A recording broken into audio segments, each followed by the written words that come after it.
Bože, tieto zácpy, toto je neskutočné tuto. No jasné, kráľ nejaký si to pustil v ľavom pruhu.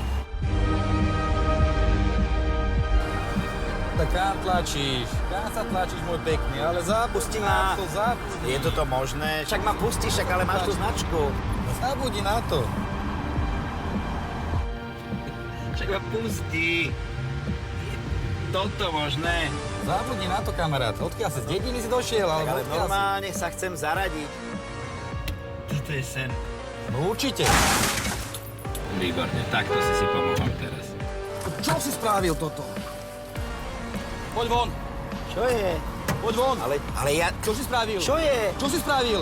Kúkam sa na teba a nabúram do auta. Ale ja... Poď von. Ale ja... Poď von.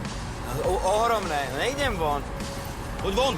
Ale ja si za to nemôžem, že si ty Ale nabúraš. kúkam sa na teba, poď von. Čak, ale ty sa sem tlačíš.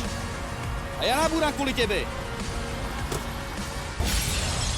Celá táto situácia sa stala na mieste, ktoré je označené dopravnou značkou striedavé radenie vozidiel. A tá jasne hovorí o tom, že vodič, idúci v priebežnom jazdnom pruhu, musí dať prednosť vodičovi, pre ktorého sa pruh končí a smerovkami dáva znamenie, že sa chce preradiť.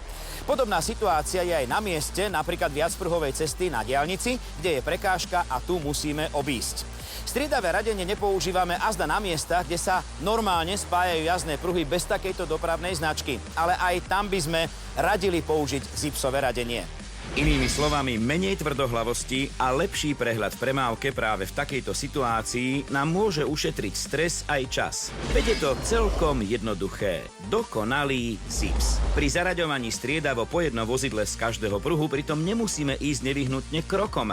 Zruční vodiči by takýto manéver zvládli aj vo vyššej rýchlosti. Pozrime sa na našu situáciu ešte z inej strany. Ak si už dal niekto tú námahu a vybudoval dva pruhy pre jeden smer, bola by škoda ich nevyužiť v celej dĺžke. Kolóna, ktorá na takýchto miestach vzniká, by inak bola zbytočne dlhá a jej koniec by obmedzoval dokonca aj vodičov idúcich celkom iným smerom. Využívanie oboch jazdných pruhov nie je bezohľadné, ako by sa zdalo. Chce to však spoločne zvládať manéver zipsového radenia.